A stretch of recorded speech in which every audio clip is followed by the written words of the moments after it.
parādīšu, kā es to L-rūteri taisu. Bet L-rūteris ir baktērija probiotikas, kas mums sākumā nāk no mātes piena. Un, ja cilvēks reizi dzīvē ir lietojis antibiotikas, tad tā probiotika mūsos vairāk nav. Un tas nav kaut kas, ko tu vari vienkārši atgūt atpakaļ vai lietojot parastos probiotikas dabūt sev atpakaļ iekšās, vai ne?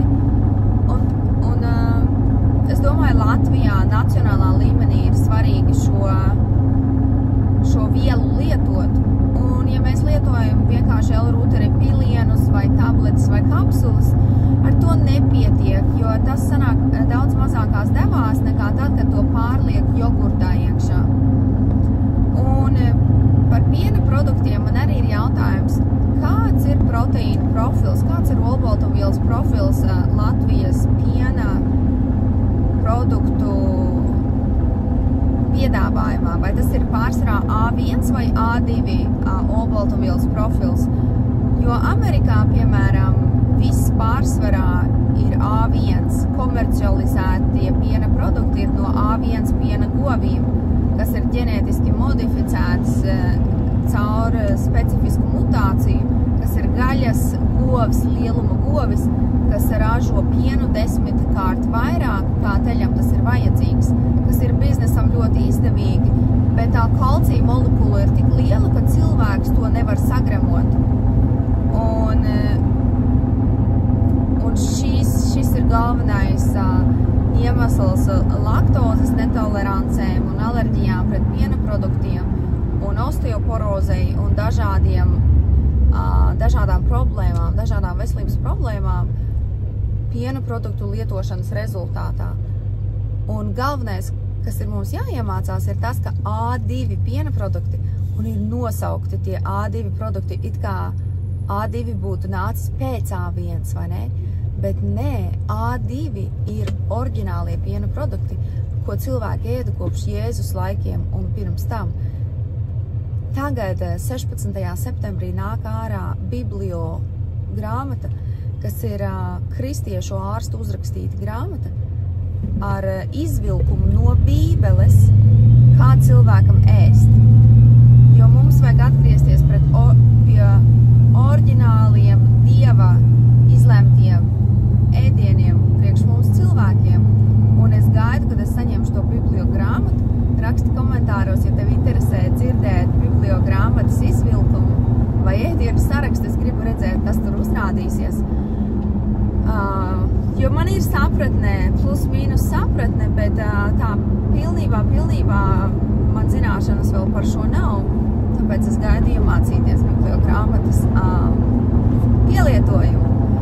Un es plānoju savu ģimeni pilnībā pārlikt uz Biblio grāmatas diētas bāzi tādu, jo daudzi no jums zina, ka es uzaugu par veģetārieti, vai ne, un tas man sabojāja veselību.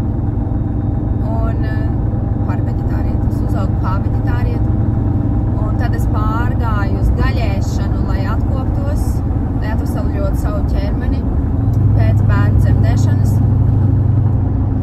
Un es 2 gadu laikā noņemoties ar gaļēšanu arī iemācījos, ka tas nav, ka tā nav gala atbilde visiem diētu mēģinājumiem, jo arī iemācījos, ka gaļēšana strādā daudziem cilvēkiem, jo tiem kuņģiem pietrūkst tie probiotiķi un mikrobi, lai sagramotu augu valsts pārstāva sastāvdaļas, ēdienus.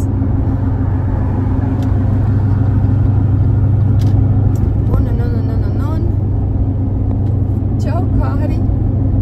Hei, Kāri! Do you want to sit down, sweetie? We almost home, baby boo. Baby boo, we almost home, honey bunny.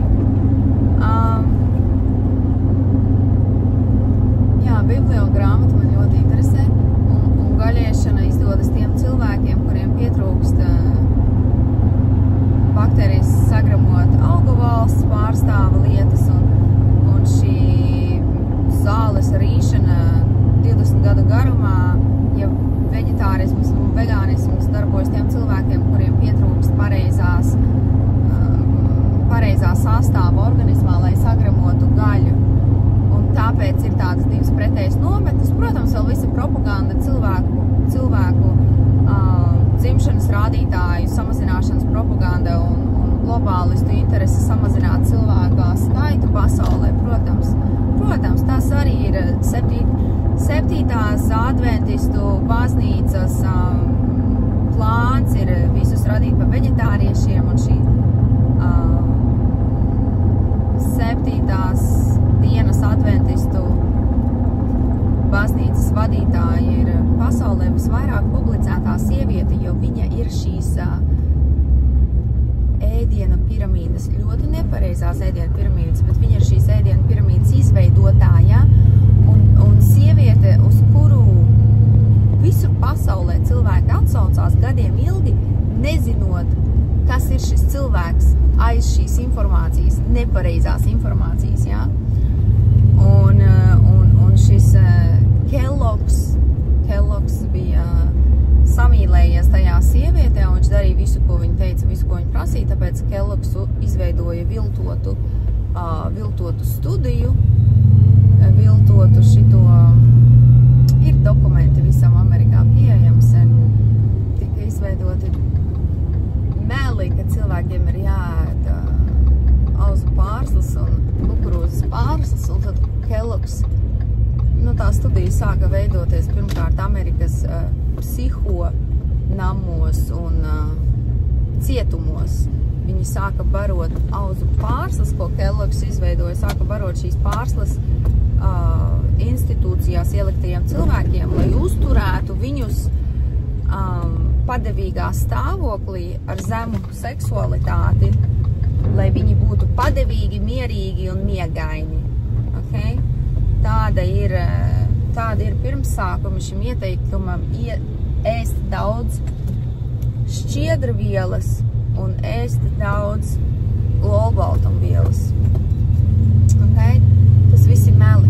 Tā kā mēs varam atsākt bībeliski bāzētu pārtikas pielietošanu ar bibliogrāmatu, kas iznāk 16. septembrī, un es to saņemšu 16. septembrī.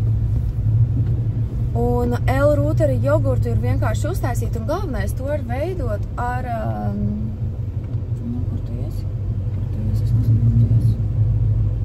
Tur tu iesi, jau vai Mums te ir tāda garāža, ka ir jābrauc. Nezinu, vai var redzēt, vai nevar redzēt, bet te ir ar spoguļiem, te ir ļoti augsta garāža un šaura garāža, un vienam uz otru jāgaida, ka cilvēki brauc augšā lejā.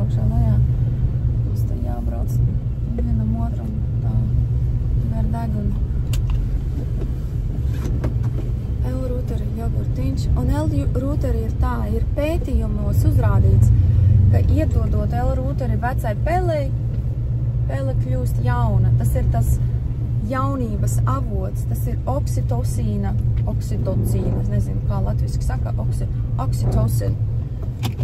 oksitocina un serotonīna avots cilvēkiem, kas ir bijuši jebkādā sasaistē ar jebkādu alkoholu lietošanu, tāpēc es to saku latviešiem un latviski, jo Latvijā ir apkaunojoša alkoholismu problēma, tas ir apkaunojoši visā pasaulē. Bet latviešiem, es domāju, vispār dzert nevajadzētu. Vispār es atbalstītu Latvijā tādu alkohola aizliekšanas likumu, jo kaut kas tur ir tik ģenētiski sabojāts, ka, es domāju, ka latvieši nesaprot, ka latvieši netur alkoholu. Es vienmēr atgādinu, mans vīrs nereizi nav bijis piedzēries 12 gada laikā. Viņš var izdzert puspudeli viskiju vienkārši prieka pēc, un viņš nav piedzēries, viņš nav pat iedzēris. Tāpēc cilvēki redz, ka Amerikā cilvēki iedzer pusdienās vai bāros un tad lec mašīnā un brauc mājās. Te cilvēki dzer un brauc, bet cilvēki tā nepiemaujās kā Latvijā. Latvijā ir slimīga dzeršana, tā ir, un par to cilvēki šķiet īpaši neuztraucās, jo tas iespaido vairāk kā 40% no tautas, un kad kaut kas iespaido vairāk kā 40%, tad tas tiek uztverts par normālu, un par to nerunā, un par to cilvēki neuztraucās. Yes, baby, we're going. There's just a bunch of cars coming out. There's just a bunch of cars going. We gotta wait till they pass. Okay, man ir jāiet. izveidošu otru daļu par L-rūteru jogurtu un varbūt uzfilmēšu, kā es to jogurtu taisu, ok? Čau!